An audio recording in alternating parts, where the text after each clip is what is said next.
একটা কথা আছে কিন্তু, সব পাখি মাছ খায়, মাছরাঙার দোষ হয়। এই মুহূর্তে বাংলাদেশে অনেক ধরনের ঘটনা ঘটছে। তো প্রতিটা ঘটনার পেছনে আওয়ামী লীগ সরকার আমলের মতন যখনই কোনো ঘটনা ঘটতো, একটু দাড়ি টুপি থাকলে জামাত, আর যদি দাড়ি টুপি না থাকতো এটা বিএনপি। অর্থাৎ এক কথায় বিএনপি জামাত, বিএনপি জামাত, বিএনপি জামাত, শুনতে শুনতে কানগুলো ঝালাপালা হয়ে গেছিল। তো এই সরকারের আমলেও যারাই বক্তব্য দিচ্ছেন, বাংলাদেশে যখনই কোনো ঘটনা ঘটছে তখনই আওয়ামী লীগ, যুবলীগ, ছাত্রলীগ কোথাও না কোথাও একটা ট্যাগ কিন্তু পড়ছে। এতে হয় কি, মূল অপরাধী যারা বিভিন্ন সময় তারা কিন্তু পার পেয়ে যায়, আবার হয়তোবা তারাও ঘটায়, কার কথা এখন বলার সুযোগ নেই। নির্বাচনকে কেন্দ্র করে সারা বাংলাদেশে নানান অস্থিতিশীল ঘটনা ঘটবে, আর এর মধ্যে সবচেয়ে গুরুত্বপূর্ণ দুর্যোগপ্রবণ এরিয়া হিসেবে টার্গেট করা হচ্ছে গোপালগঞ্জকে। তবে গোপালগঞ্জে গতকালকে মানে আজকে রাতে যা ঘটছে, এ থেকে স্পষ্ট বার্তা যে আগামী নির্বাচনে গোপালগঞ্জ এরিয়াকে খুবই নজরদারিতে রাখতে হবে। গোপালগঞ্জের আনসার ব্যাটালিয়ন অফিস কম্পাউন্ডে হঠাৎ করেই বিশাল ককটেল বিস্ফোরণ, প্রকৃতির মধ্যে ধুমধাম আওয়াজ, মানুষের মধ্যে ভয়ভীতি। আর এই আনসার কম্পাউন্ডে যারা ছিল দৌড়ে টোড়ে সবাই রোম থেকে বের হয়েছে যে কোথায় কি ঘটে গেল। গোপালগঞ্জ শহরের বেদগ্রাম এলাকা, এখানে আনসার ব্যাটালিয়ন অফিস কম্পাউন্ড নামক একটা এরিয়া আছে। সেই কম্পাউন্ডেই ককটেল বিস্ফোরণের ঘটনা ঘটেছে। এমনকি গত 5 দিনে, মাত্র 5 দিনে এই গোপালগঞ্জ জেলার 3টি স্থানে ককটেল বিস্ফোরণের ধারাবাহিক ঘটনা ঘটে যাচ্ছে।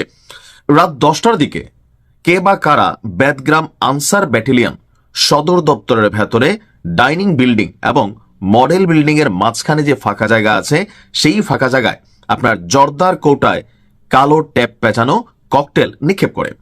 ককটেল বিস্ফোরণে এলাকায় বিকট শব্দ হয়। দুর্বৃত্তরা ককটেল নিক্ষেপ করে দ্রুত সময়ের মধ্যে স্থান ত্যাগ করে চলে যায়।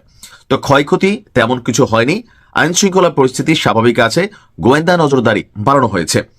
গোপালগঞ্জ বেদগ্রাম আনসার ব্যাটালিয়ন সদর দপ্তরের দায়িত্বপ্রাপ্ত কর্মকর্তা যিনি আছেন, তাসকিন, তিনি বলছেন ককটেল বিস্ফোরণের ঘটনায় তেমন বড় কোনো ক্ষয়ক্ষতি হয়নি, বিষয়টি আমরা খতিয়ে দেখব।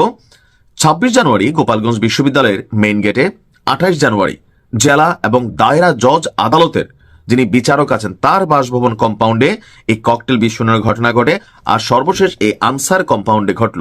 অর্থাৎ ধারাবাহিকভাবে গুরুত্বপূর্ণ স্থানগুলোকে চিহ্নিত করা হচ্ছে। এখন পেছনে কে? ওই যে এখন যারা এখানে কথাবার্তা বলছে যে বা পতিত যারা আছে রাজনৈতিক দলগুলো আগামী নির্বাচনকে বানচাল করার জন্য অথবা নির্বাচন যেন সুষ্ঠু না হয় এর জন্য তারাই আসলে এই ঘটনাগুলো ঘটাচ্ছেন। কিন্তু গণমাধ্যমে আসছে দুর্বৃত্ত। এখন এই দুর্বৃত্ত আসলে কারা? তবে আমার মনে হয় যে আগামী নির্বাচনে আইন শৃঙ্খলা পরিস্থিতি এখনো সারা বাংলাদেশে খুব যে স্বাভাবিক তা না। নজরদারির অভাব আছে, পুলিশের মানবিক মনোবল ভেঙে গেছে, কারণ পুলিশ অনেক জায়গায় ভালো কাজ করতে গেলে আপনার বিপদে পড়ে মবের শিকার হয়। কখনো পুলিশকে আওয়ামী লীগের মানে দোসর শেখ হাসিনার পুলিশ, আবার কখনো স্বৈরাচার পুলিশ। আসলে পুলিশ যে কোথাও গিয়ে একটা ভূমিকা রাখবে, তো সেই ক্ষেত্রে তাদেরকে নানান কিছু মাথার মধ্যে রাখতে হয়। পরিস্থিতি নিজেদের বিপরীতে গেলেই পুলিশ টুলিশ বাঙালি চিনে না, সেনাবাহিনীও কিন্তু এখন চিনে না, যার কারণে পুলিশের যে নৈতিক মনোবল সেইটা ফিরে আসা জরুরি। এখন এটা আসলে আদৌ কতটুকু ফিরে আসবে, নির্বাচন মাত্র হাতের গোনা আর 10 থেকে 12 দিন। তো গোপালগঞ্জ জেলা সরকারের বিশেষ আপনার নজরদারিতে আছে, গোয়েন্দা নজরদারি থেকে শুরু করে সবকিছু এখানে বাড়ানো হবে। সরকারের পক্ষ থেকে বলা হয়েছে যেন অপ্রীতিকর কোনো ঘটনা না ঘটে এবং নির্বাচন সুষ্ঠু হয়। তবে আমি যারা আওয়ামী লীগ করেন, যুবলীগ করেন, ছাত্রলীগ করেন, দেখেন এই মুহূর্তে যে কোনো ধরনের অ্যাক্টিভিটিস আপনার জন্য, আপনার পরিবারের জন্য, আপনার দলের জন্য ক্ষতিকর। আর এইরকম মামলায় একবার জেলে ঢুকলে সহজে কিন্তু বের হতে পারবেন না, এমনকি যে কোনো জায়গায় মবের শিকার হয়ে মাইরাও ফেলতে পারে। সো যা করবেন, যদি এরকম কোনো খারাপ চিন্তা থাকে বুঝে শুনে করবেন, দায়ভার শুধুমাত্র আপনার। আপনার কিছু হলে আপনার পরিবারটা শেষ। ভালো থাকুন।